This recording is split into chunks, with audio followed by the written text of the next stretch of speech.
जहां वक्त के अंधेरों में एक रोशनी जन्म ले रही थी। वो जमाना जब बीत अल मक़दस अपने ही मानने वालों से छन चुका था। मुसलमानों की आंखों में आंसू थे और दिलों में एक दर्द जो हर गुजरते दिन के साथ बढ़ता जा रहा था। लेकिन तकदीर खामोशी से एक ऐसा फैसला लिख रही थी जो तारीख का रुख बदलने वाला था। एक नौजवान जिसका दिल नरम था मगर इरादे फौलाद जैसे मजबूत, सलाउद्दीन ऐवबी। वो अभी मैदान में नहीं उतरा था, लेकिन वक्त उसे पुकार रहा था। दुनिया इसे एक सिपाही समझ रही थी, मगर अल्लाह उसे एक फातिह बनाने वाला था। वो आहिस्ता आहिस्ता इल्म, सब्र और ईमान के साथ अपने आप को तैयार कर रहा था, क्योंकि इसे सिर्फ जंग नहीं लड़नी थी, बल्कि एक उम्मत को दोबारा जगाना था। अगर तुम चाहो तो मैं अगला सफ़हा, जंग का आगाज और पहली फतह भी उसी अंदाज में लिख दूं। अमीर सैफुद्दीन को इस मजमून का खत लिखा।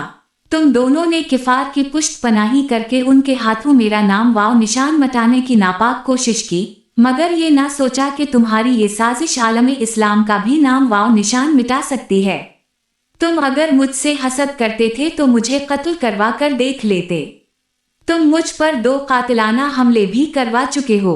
अगर तुम मुझे ये यकीन दिला दो कि मेरे मर जाने से इस्लाम ज्यादा सरबलंद हो जाएगा, तो रिब काबा की कसम, मैं तुम्हारी तलवार से अपना सर कटवाने को तैयार हूँ, बल्कि अपने कदमों में रख देने की वसीयत भी कर दूंगा।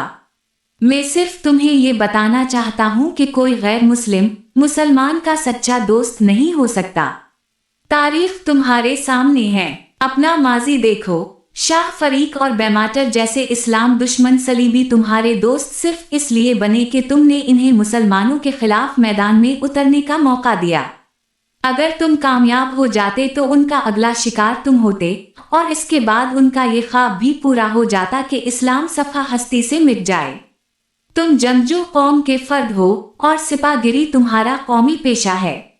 हर मुसलमान अल्लाह का सिपाही है, मगर ईमान और किरदार इसकी बुनियादी शर्त है। तुम परिंदों से भी दिल बहलाया करो, क्योंकि सिपागिरी उस आदमी के लिए एक खतरनाक खेल है जो औरतों और शराब का दिलदादा हो।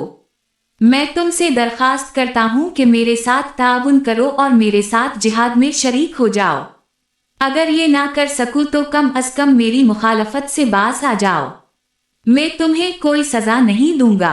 अल्लाह तुम्हारे गुनाह मुआफ करे। आमीन।